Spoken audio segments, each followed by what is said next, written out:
Hello friends, Gayatri క్రియేషన్కు స్వాగతం. ఈరోజు మనం తాతయ్య కథల్లోని 2 కథల గురించి చెప్పుకోబోతున్నాం. అవి ఏమంటే జ్యోతిష్యం, మోక్షార్హత. ముందుగా జ్యోతిష్యం అనే కథ తాతయ్య ఎలా చెప్పాడో చూద్దాం. తాతయ్య నిండు వెన్నెల్లో పడకుర్చీ వాల్చి కూర్చొని పొడుంకాయ నుంచి ఎడమ చేతిలోనికి పొడి వేసుకుంటూ ఒక శ్లోకం మనసులో చదువుకున్నాడు. తాతయ్య చుట్టూ కూర్చున్న పిల్లలు, అదేం శ్లోకం తాతయ్య, దాని అర్థం ఏమిటి తాతయ్య అని అడిగారు. తాతయ్య తాపిగా కుడి చేతిలో వేళ్లతో పొడుం పట్టి పీల్చి చెయ్యి విదిలిస్తూ, ఆ శ్లోకానికి అర్థం ఏమిటంటారా, చెబుతా వినండి. మంత్రి అయినటువంటి వాడు రాజుకు అనుకూలంగా ఉండి కార్యసాధన చెయ్యాలి గాని అలా చేయలేని వాడు మంత్రే కాడు అని దాని అర్థం అన్నాడు.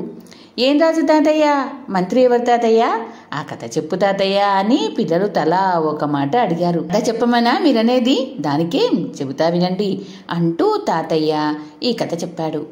పూర్వం చక్రపురాన్ని సుదర్శన అనే మహారాజు పాలించేవాడు. ఆయనకు బుద్ధిసింహుడనే మంత్రి ఉండేవాడు. ఈ మంత్రి ఉన్నాడే, అతడు బహు గొప్ప బుద్ధిశాలి. అందుకే ఆయన్ను రాజుతో పాటు రాజ్యంలోని ప్రజలు కూడా ఎంతో మెచ్చుకునేవారు. రాజుగారి మటుకు ఒక వెర్రి ఉండేది. ఆయన అడ్డమైన జ్యోతిష్కులను పిలిపించి భవిష్యత్తు తెలుసుకుంటూ ఉండేవాడు. ఇలా ఉండగా రాజుగారి కొలువుకు ఒక జ్యోతిష్కుడు వచ్చి తన శక్తి గురించి రాజుగారికి గొప్పగా చెప్పుకున్నాడు. రాజుగారు అతడితో గురి కుదిరింది. ఆయన జ్యోతిష్కుడికి తన చక్రం చూపించి, అయ్యా, నా ఆయుర్ధార్యం ఇంకా ఎంత ఉంది అని అడిగాడు. దానికి జ్యోతిష్కుడు, మహారాజా, ఈనాటి నుంచి మరి 6 మాసాలలో మీ ఆయువు తీరిపోతుంది, నా దగ్గర దాపరికం లేదు అన్నాడు. దాంతో రాజుగారికి మనోవ్యాధి పట్టుకుంది. ఆయన నిద్రాహారాలు మానేసి మంచాన పడి, అయ్యో, మరి 6 మాసాలతో నాకు కాలం తీరిపోతుంది అని బెంగతో కృషించిపోసాగాడు. ఇదంతా చూస్తున్న మంత్రికి జ్యోతిష్కుడి పైన కోపం వచ్చింది. ఆయన రాజుగారితో, మహారాజా, మీరు ఈ జ్యోతిష్కులను నమ్మకండి.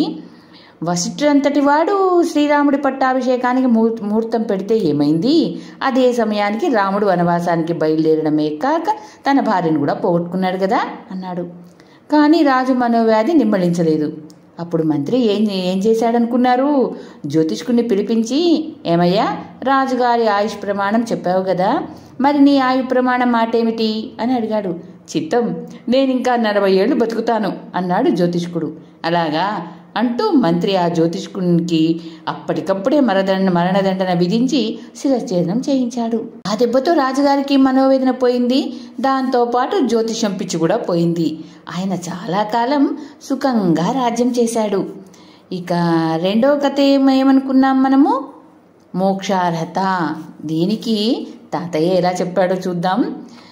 మళ్ళీ ఒకరోజు పున్నమి వచ్చింది. పిండారబోసినట్లు వెన్నెల్లో తాతయ్య పడ కుర్చీలో కూర్చున్నాడు. పిల్లలు ఆయన చుట్టూ కూర్చున్నారు. తాతయ్య ఏదో ఆలోచించుకొని తనలో తాను నవ్వుకున్నాడు. తర్వాత మనసులో శ్లోకం చదివాడు. నువ్వు చదివే శ్లోకంకి అర్థమేమిటి తాతయ్య అని పిల్లలు అడిగారు.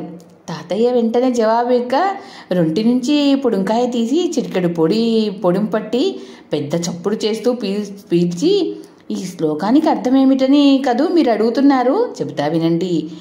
జీవుడు మనసు చేత బంధింపబడి ఉంటాడు సుమా. ఆ మనసు వల్లే మోక్షాన్ని కూడా పొందుతాడు.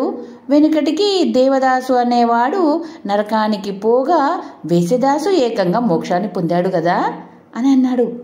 దేవదాసు ఎవరు తాతయ్య, వేసదాసు మోక్షం ఎందుకు పొందాడు, అదేమిటి తాతయ్య అని పిల్లలు తలా ఒక ప్రశ్న వేశారు. ఆ కథ చెప్పమంటారా ఏమిటి, చెబుతా వినండి మరి అన్నాడు తాతయ్య. అనగా అవంతి అని ఒక నగరం ఉంది.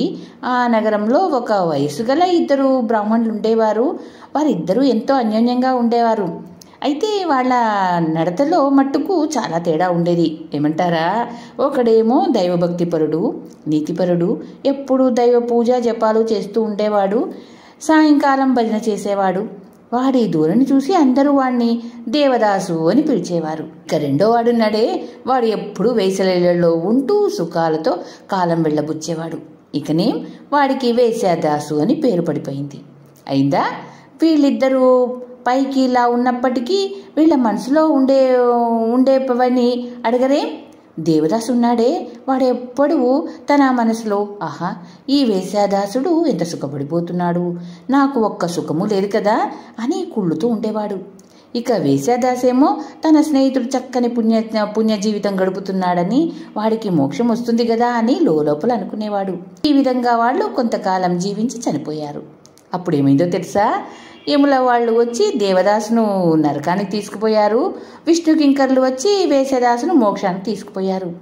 ఇదేమిటి అన్యాయం? ఆ వేశ్యాదాసుకు మోక్షము, నాకు నరకమా అన్నాడు దేవదాసు.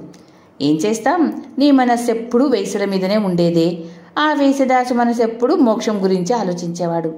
ఆత్మశుద్ధి ముఖ్యం కానీ చేసే పనులు కావు అని జవాబు చెప్పారు యముల వాళ్ళు. అందుకే పెద్దలేమంటారంటే, దేవుడు కర్రలోనూ రాతిలోనూ మట్టిలోనూ లేడు సుమా, మన బుద్ధిలోనే ఉన్నాడు.